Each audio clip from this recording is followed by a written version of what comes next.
Ayushman Taksande sir हे आता आपले ज्येष्ठतम सदस्य आयुष्यमान JS पाटील सरांचा पुष्पगुच्छ, सन्मानचिन्ह आणि सन्मानपत्र देऊन सत्कार करतील. जोरदार टाळ्यांनी सरांचं स्वागत करावं.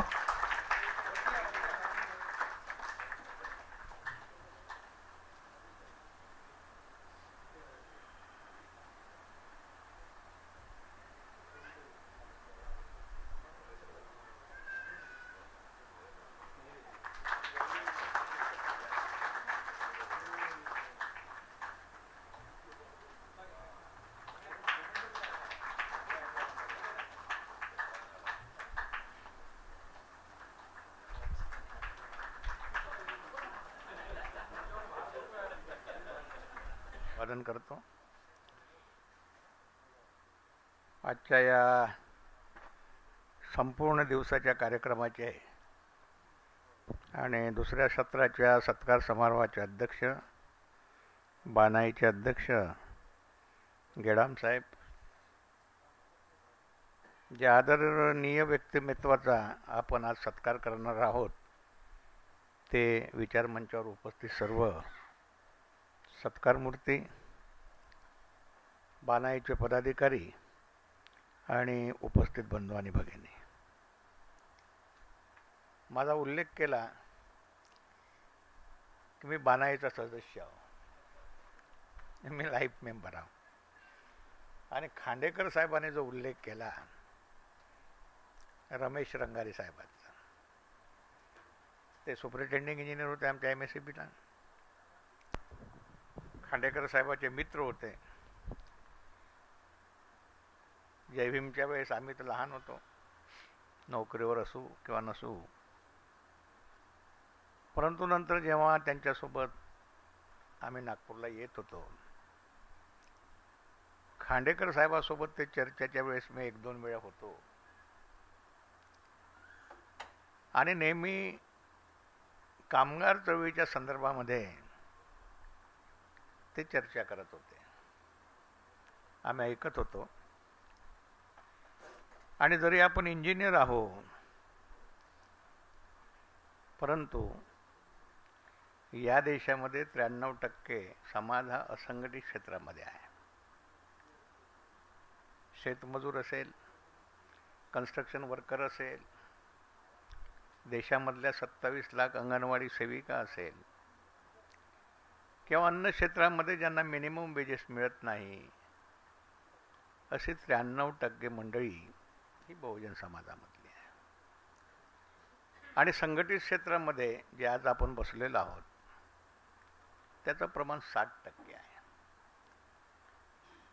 आणि म्हणून 60% जो आपण निर्माण झालो, डॉक्टर बाबासाहेब आंबेडकरांनी कॉन्स्टिट्यूशनच्या आर्टिकल 16(4) मध्ये जर मिनिमम गॅरंटी नोकरीची जर इनकॉर्पोरेट केली नसती तर आपण नसतो.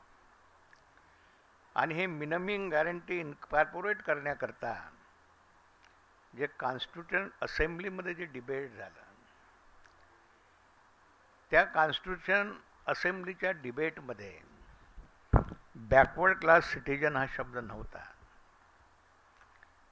फॉर एनी क्लास शब्द होता.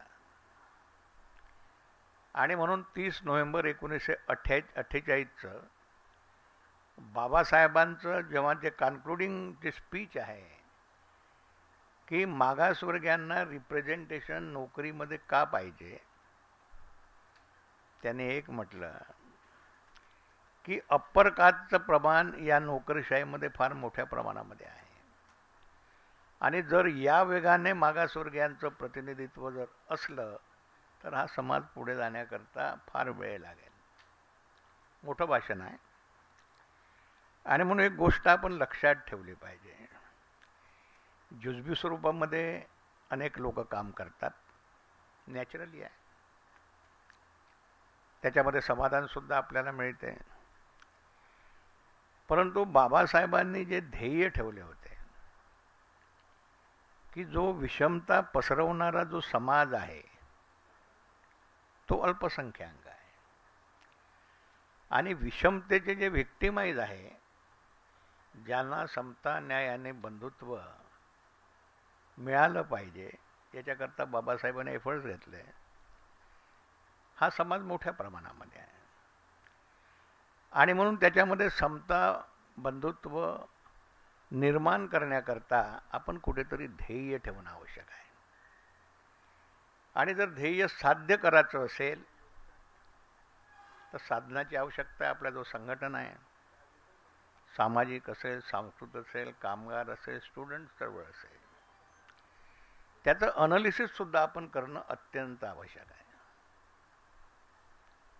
बाबासाहेबांनी एका याच्यामध्ये म्हटलं आहे का, mere knowledge is not sufficient for the movement unless and until it converts into the movements.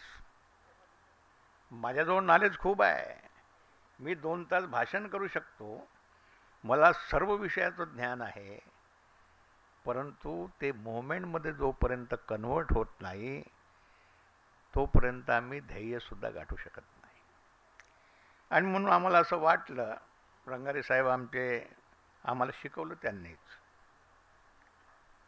आम्ही नोकरीत लागलो, जेई ते सुप्रिटेंडिंग DY मोठ्या पदावर होते. परंतु जमिनीवर ज्या काही गोष्टी होत असतात असंघटित क्षेत्रामध्ये किंवा संघटित क्षेत्रामध्ये, त्यांना एक दुःख होतं की आम्ही बेनिफिशरी आहोत रिझर्वेशनचे. आम्ही आंबेडकरवादी स्वतःला म्हणतो. मग ज्या बाबासाहेबांनी ज्या प्रवृत्तीविरुद्ध संघर्ष केला त्या व्यवस्थेच्या संघटनेला न मागता आपण पैसे का देतो? न मागता पैसे का देतो? एखादी इंजिनियरच्या नावाखाली एखादी संघटना निर्माण झाली तर आमचे सर्व इंजिनियर, आता आम्हाला इंजिनियर एकच जात आहे आणि आपण त्या ब्राह्मणासोबतच गेलं पाहिजे असं नॅचरली वाटते, आणि ते जातात. मी काही इतिहासामध्ये जाणार नाही की नुकसान कसं झालं तुमचं. 92-93ला डेप्टी इंजिनियर क्लास 1 करा मागणी होती, सर्व इंजिनियर स्ट्राईकमध्ये गेले, मागासवर्गीय आणि सर्व. परिणाम का झाला? कार्यकारी अभियंत्यापर्यंतचं पदोन्नती धोरण 74 नंतर हे 94ला बंद झालं. जबाबदार कोण? इंजिनियर्स म्हणून आम्ही जे युनिटी दाखवतो आणि तिकडे युनिटी केली पाहिजे म्हणणारे परत विषमता कशी पसरवता येईल हे लोक मोक्याच्या जागी कसे जाता येणार नाही हा प्रयत्न करत असतात. आणि म्हणून असंघटित क्षेत्रामध्ये आम्ही बघितलं, संघटित क्षेत्रामध्ये बघितलं. मी एक उदाहरण देईल तुम्हाला. मी मराठवाड्यामध्ये होतो नोकरीला. एक नगर परिषद होती परळी वैजनाथ. तिथं 250 बौद्ध हे झाडू मारायचं काम करत होते आणि त्यांना लोक पैसे मागत होते. आज जयंत्या हे आहे तर लोक म्हणे पैसे देत नाही साहेब. म्हटलं का देत नाही? मग एक दिवस ते 250 लोकांनी 10,000 रुपये काढले आणि भारतीय मजदूर संघाचं, नगरपालिकाच्या, ट्रेड युनियनचं 5 लाखाचं भवन बांधलं आणि त्याचं उद्घाटन दत्तोपंत ठेंगडीनं केलं. व्यवस्था परिवर्तन केलं, दत्तोपंत ठेंगडीचं ऑफिस केलं की ज्या भारतीय मजदूर संघाच्या निर्मितीमध्ये जो गोळवलकर गुरुजींनी बंच ऑफ थॉट्स लिहिला, ग्रंथ लिहिला, जिथे वर्णव्यवस्थेचा पुरस्कार झाला, त्याला आदर्श मानून त्या संघटनेची स्थापना झाली. या देशात लेफ्टिस्ट मुवमेंट आयटक असेल 1920ला निर्माण झाली. त्यांनी लेफ्टिस्ट विचाराचा प्रचार करण्याकरता झाला.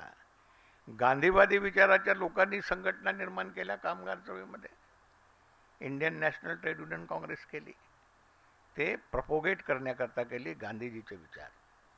राम मनोहर लोहियाचे विचार प्रपोगेट करण्याकरता हिंद मजदूर सभा, हिंद मजदूर किसान पंचायत निर्माण झाली.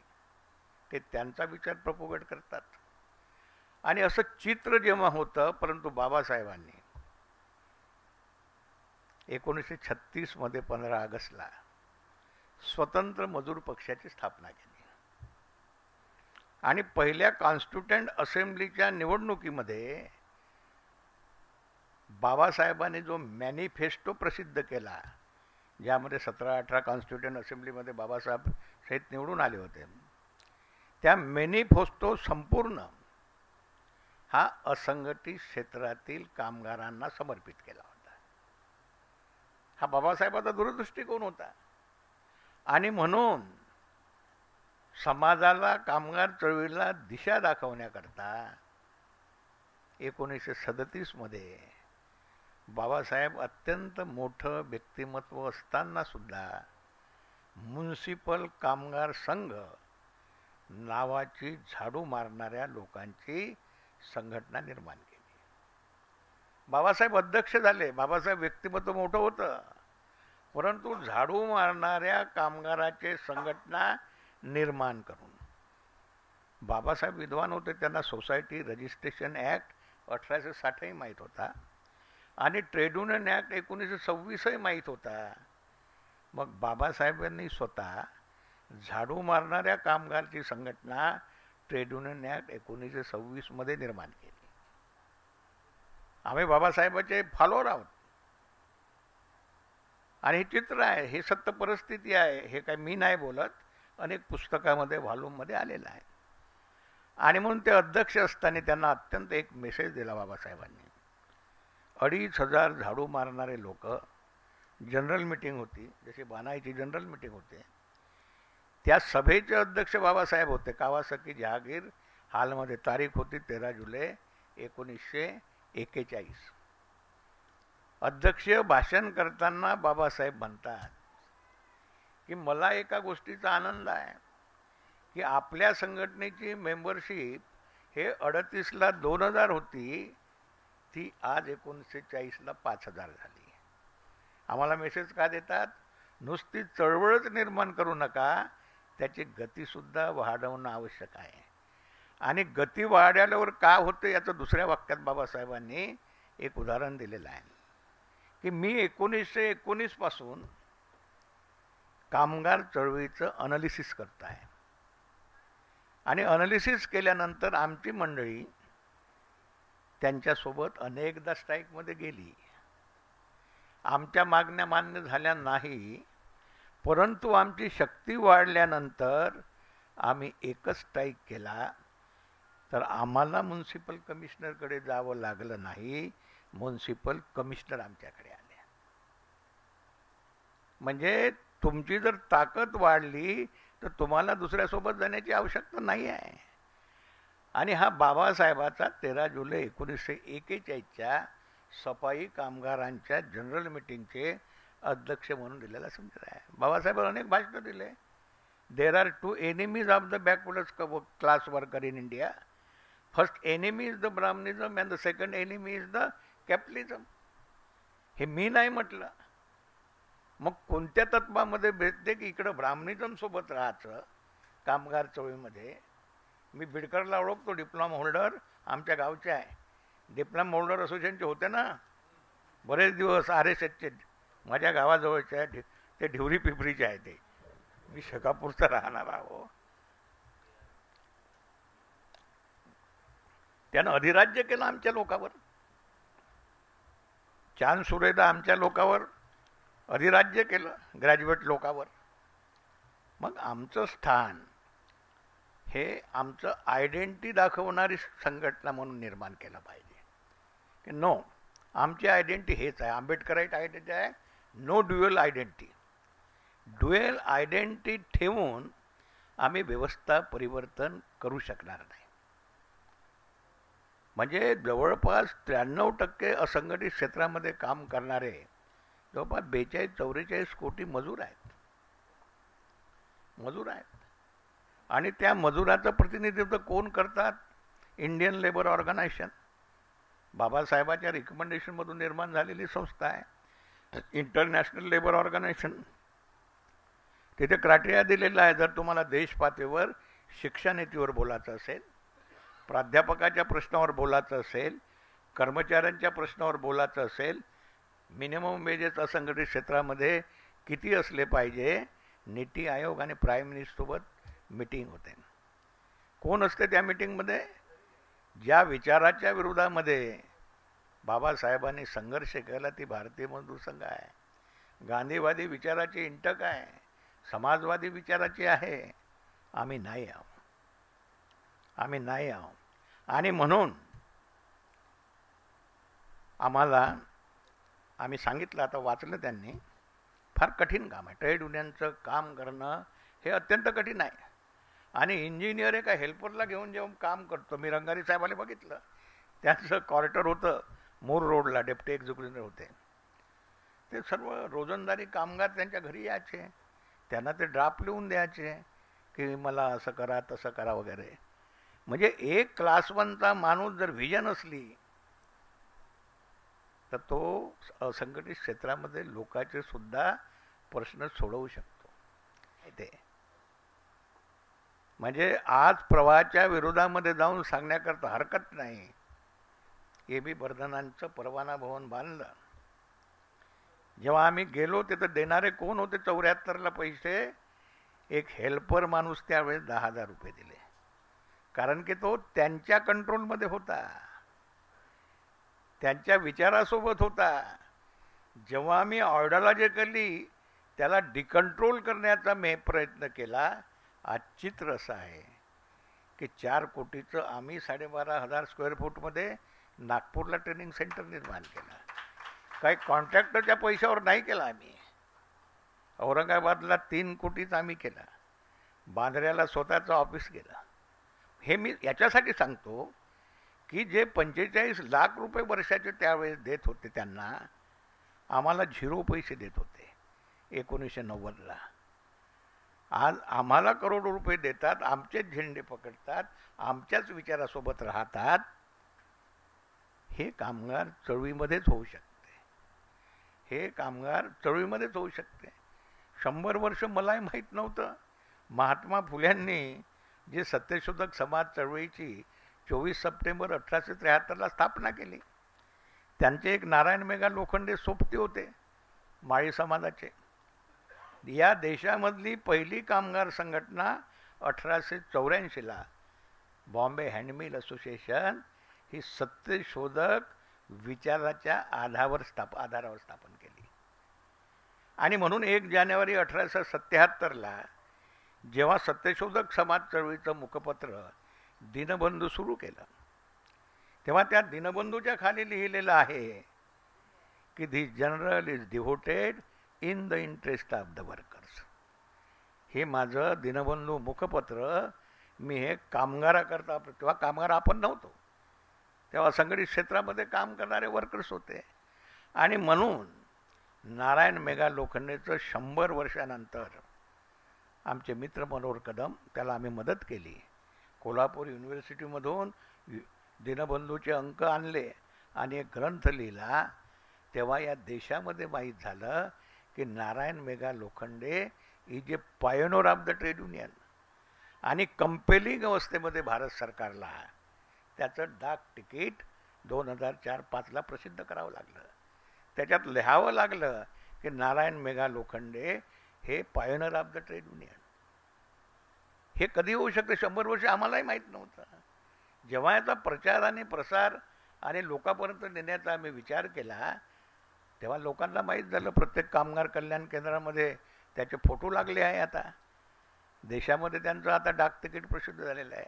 सांगायचं तात्पर्य असं की समर्पित वृत्तीनं काम करणारे ध्येयवादी कार्यकर्ते, म्हणजे ध्येयपूर्ततेसाठी मेलं तरी चालेल, पण आम्ही ध्येयासाठी हटणार नाही. एक माणूस परिवर्तन करू शकते.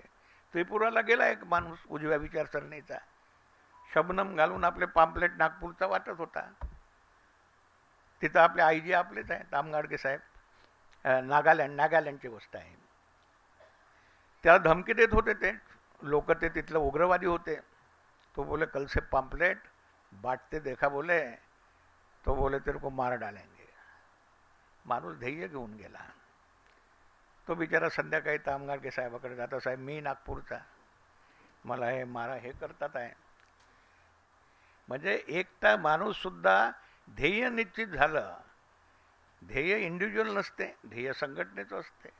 आणि संघटनेचं ध्येय जर निश्चित झालं तर निश्चितपणे बाबासाहेबाला अपेक्षित चळवळ हे आपण पूर्णत्वाकडे नेऊ शकतो. माझ्या मुलानं मला एक वेळ प्रश्न केला, उल्लेख केला ताराचंद खांडेकर साहेबांचा. विद्यार्थी फेडरेशन 4 आणे वर्ग देऊन लोक तेव्हा विद्यार्थी फेडरेशनचे मेंबर होत होते. माझ्या मुलानं मला एक वेळ विचारलं की पप्पा म्हणे मला तुम्ही 500 रुपये द्या. मी त्याला विचारलं कशाकरता पाहिजे. त्याने उत्तर दिलं अखिल भारतीय विद्यार्थी परिषदेची फी भरायची आहे. मी म्हटलं अरे आपण तर आंबेडकरही ठावो, मी चळवळीमध्ये काम करतो, तर सांगा म्हणे आपली अल्टरनेट चळवळ कुठं आहे. तर कुठेच नाही आहे. अहो अनेक आंबेडकराईट एलाईट लोक हे कामगार चळवळीमध्ये भारतीय मजदूर संघाच्या फुल टायमर काम करतात. इकडे डॉक्टर आंबेडकराईट ऑर्डरलीच्या गोष्टी करतात, तिकडे फुल टाईम काम करतात. त्यावेळी खांडेकर साहेब त्याच्याबरोबर असंही होते कम्युनिस्टाचे नेते, आता आहे ना जिवंत, असंही कम्युनिस्टाचे होते, सिटूचे होते ते त्यावेळेस. ते नेहमी सांगायचे, रंगारी साहेब त्यांच्या चर्चा आम्ही ऐकत होतो. सांगायचं तात्पर्य म्हणजे की आम्हाला कुठेतरी निवडावं लागेल. बनायचं उद्दिष्ट आहे, स्टुडंटचंही आहे. मी कॉन्स्टिट्यूशन तर नाही वाचली, परंतु आम्हाला कुठेतरी कॉन्सन्ट्रेट परिवर्तनाच्या दृष्टिकोनातून आम्हाला करावं लागेल. कार्यक्रमातून प्रचार आणि प्रसार होतो, परंतु कुठेतरी ध्येय ठेवून आता आम्हाला या लोकांना इथं आम्हाला काम करून आमचं उद्दिष्ट गाठायचं आहे. या काम सोपं नाही आहे. नमोशूद्र 22% पश्चिम बंगालमध्ये आहे. मला एकही माणूस ओळखीचा नव्हता. अशी ओळखी काढू काढू शेड्यूल कास्ट कोण आहे, सरकार कोणाचं नाव आहे, लोक मिळतात. अनेक राज्य मिळतात. 16-17 राज्यामध्ये आम्ही या पद्धतीनं पोहोचलो. आणि म्हणून जे international labour organisation and Indian labour organisation यामध्ये निश्चितपणे 5 लाख मेंबरशिपचा क्रायटेरिया आहे, तो महत्त्वाचा नाही, तो करू आम्ही. बाकीचं क्रायटेरिया आम्ही पूर्ण केले, 4 राज्य आहे.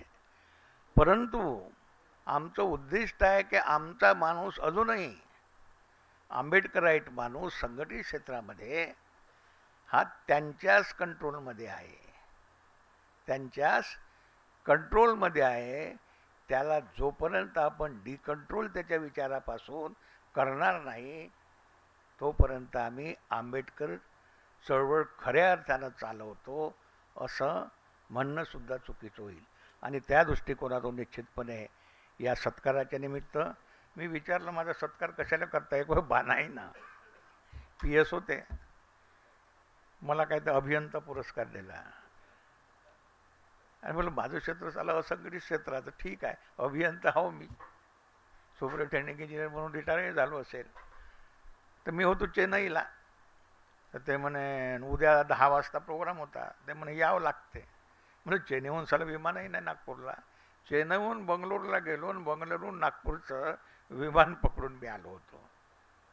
तर हा डबल सत्कार आहे. निश्चितपणे या सत्कारापासून प्रेरणा घेऊ, एवढंच बोलतो आणि